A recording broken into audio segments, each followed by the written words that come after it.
Hello, nonprofit rock stars and heroes. This is Tom Check with Greater Impact Consulting, where we help you streamline Salesforce for your nonprofit so you can focus on creating impact in your community. Today, we are continuing the conversation about automations and the three systems that you might use to automate things in your Salesforce for your organization. If this is Greek to you so far, check back on the last two videos. One is just a brief overview of what automation is. The second video talks about the 3/4 ways that Salesforce looks at automation. Today, this video, we're going to be focusing on workflow rules. And as a quick reminder, workflow rules are maybe the oldest type of automation for administrators in Salesforce. They're not the kind of thing that we generally recommend you build new automations in, but they do often have existing automations in them, either from apps that you've installed, like Volunteers for Salesforce, or if your org has been around for a little while, there's a really high chance that an administrator at some point created a workflow rule that automates the data in your system. So today, we're just going to take a really quick glimpse into what a workflow rule is, how to understand what's going on in a workflow rule, and go from there. So let's go ahead and share a screen here. When you go into Setup and you search for workflow rule, you'll only get one response. When you click on it, this will be the page that you get taken to. This is something that shows up the first time you open this up. You can check the little box to make sure that it doesn't keep coming up. But it's good to know this is kind of Salesforce giving you the information on like what is a workflow and how do they work. So if we hit continue, our use case that we're going to use for the next couple of videos is going to be the same for each system, just so you can see how the same automation works in the three different systems: workflow rules, process builder, and flow. And it's a pretty basic use case. When a donor gives a large gift, anything over $5,000 in this instance, we're going to create a task today that should be due in 3 days that tells a person in our organization to give this donor a phone call to thank them for the gift. And then the second one is going to be a time-delayed task that fires about 6 months after the gift is given to send the donor an impact report of the difference their gift has made. So I've already set this up in workflow rules. And if we go down, we will see this little task, this workflow rule right here. So if you remember back to our first video about what is automation, there's two parts to an automation. There's the trigger, or the criteria that the environment has to be in order to automate something. And then there's the action. There's that repetitive task that we want the computer to do for us so we don't have to. So that's the language we're going to be using, is trigger and action. The trigger for this workflow rule, and for every workflow rule, is in this top section here. And in this case, we've got a couple of things to pay attention to. One, the rule name, that's just a really generic thing. That doesn't tell you much other than what the person who created the workflow rule thought it should be called. If they're doing a good job, they create a description. I did not on this one since we're just walking through. It tells you what object this is firing on, in this case an opportunity. So this workflow rule will fire on opportunity records. If I create contact records, it's not going to impact this automation. It's not going to automate anything. It has to be an opportunity record. The criteria is that I'm going to evaluate this rule when a record is created and anytime it's edited to subsequently meet criteria. Now there's a couple different options in here. You can do it just when it's edited, just when it's created, or every time it's edited to subsequently meet criteria. And then that criteria is down here in our rule criteria. And the way to understand this is that this is telling us all the things that have to be true when an opportunity is either created or edited in order to automate what we're trying to do, create these tasks. So in this case, let's break it down by bracket, which is kind of nice here. So our first one here, opportunity 1 equals true. So all this means is that the opportunity is closed and its stage correlates with a 1 opportunity, something that you actually got, not a lost opportunity.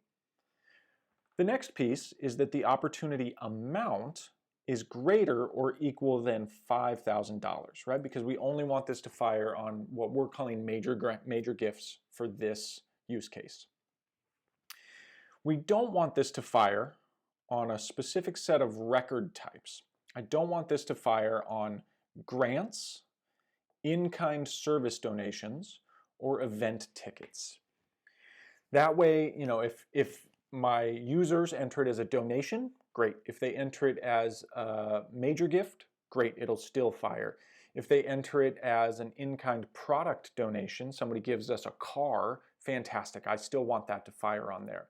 But I don't want it to fire if somebody gives us $5,000 worth of free cleaning in this instance. I don't want it to fire if somebody buys a really expensive ticket to one of our events, and I don't want it to fire for our grantors. So if I get a $10,000 grant, I don't want to create an immediate task for them to call the organization by phone and thank them. Just for our use case, that's not what we want. So this is our rule criteria. This is the environment that triggers our action. So again, it has to be an opportunity object. Anytime it's edited or created, it has to match, it has to be 1, it has to be greater than or equal to $5,000, and it can't be a grant, an in-kind service donation, or an event ticket. If all of those things are true and our little active box is checked, meaning that this is turned on, then our actions, the things that it's going to automate, are down here. And in workflow rules, you kind of have to click around a lot. It's kind of like Salesforce Classic, where if you want to know what this action is actually doing, you have to click on the description to be taken to this action. So we've got 2 actions. Like I said, right when this trigger happens, we want to go ahead and create a task right then, due 3 days from now, telling, in this case, me, Tom Check, to call this donor and thank them for their gift. If I click on this under immediate workflow actions, if I click on this, what we'll be taken to is this task, right? And it's got all of the action steps here. So it's going to create a task assigned to Tom Check. It's gonna create this on the opportunity object.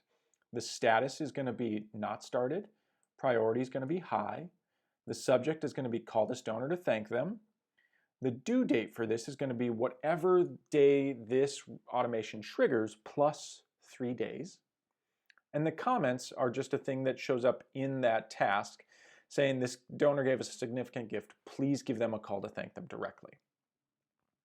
Then down below in workflow rules, it tells us which rules are using this task. One thing that's a little different from workflow rules, or at least the way that it looks, is that you can use a single task or a single field update in multiple different rules in workflow rules. So you could have another rule that says call this donor to thank them for grantees, and it has its own separate rule with separate criteria to trigger it, but it calls this same action. And then if you use approval processes, you can set up approval processes if the objects make sense for that. In this case, they don't. So if I go back to my workflow rule, that's our immediate action. And then we also have a time dependent, or what I would generally refer to as like a delayed action. And what this says is that 182 days after the opportunity close date, 182 days being approximately 6 months, we're gonna have this task called send impact report. Again, if I click on this description, it'll show me the action that's gonna be taken. So on opportunity again, a not started normal priority task will be assigned to Tom Check, me, with a subject send impact report. This is going to happen 3 days. The due date for this task is going to be 3 days after that scheduled trigger date. And then the comments are just, this donor gave a big gift 6 months ago. Contact them with a current impact report for their donation.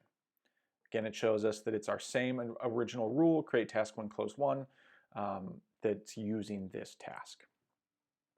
Now, you're not just limited to tasks when it comes to workflow rules. This is just an example of how this works. So that's something to be aware of. And like I said, this is not where you're going to want to build current processes and automations for your organization, but you will probably have some automations that are already set up in here. If you've installed Volunteers for Salesforce, if I go in here, we'll see that Volunteers for Salesforce, a managed package that is provided by the wonderful folks at salesforce.org and really geared for nonprofits, has some hours reminders, volunteer hours, set plan start and end date. When somebody signs up, they're going to get an email. These are all workflows that happen from that package. And so if you're using Volunteers for Salesforce and you wanted to change the email that is sent to volunteers when they sign up on your website, you would have to go into this workflow rule to figure out which actions are being taken here. So look, we've got a task creation and we've got 2 email alerts. So if I go to this thank you email alert, in here I can see what is happening. And so in this instance, we see that this is run by an installed package, Volunteers for Salesforce. The from email address is going to be whoever the current user is. The recipient email address is going to be the email field that they fill out. And this is going to be using the email template, volunteer sign up thank you. So if I want to edit that template in this case, I would need to click on this template. That would take me over to a different part of setup where I can actually edit the text that that volunteer is going to be receiving automatically when they sign up on our website. So like I said, I'm going to keep saying it. This is not where you want to build current workflows and automations, but this is where some of your existing automations might show up, and that's why it's really important to know what this looks like. In the next video, we're going to cover Process Builder in depth, and that's going to be where you probably are going to build most of your current automations. It's the most user-friendly for current administrators, whereas Workflow Rules is a little clunky. You can do all of the Process Builder stuff for an object in a single screen, which is really nice. And it's just more understandable for admins, especially if you haven't gotten a bunch of training. And then in our last video, we'll cover flows, which is a little bit more advanced. Most of you accidental admins at a small nonprofit will probably not do a deep dive into flows, but they are the most powerful kind of automation right now. And they're where Salesforce is putting a ton of their effort and energy as far as making that the default path that us administrators use for automation. So I hope this is helpful for you today to understand workflow rules in Salesforce for automation for your nonprofit. And until next time, keep up the awesome work of creating major impact in your communities. I look forward to talking with you again soon.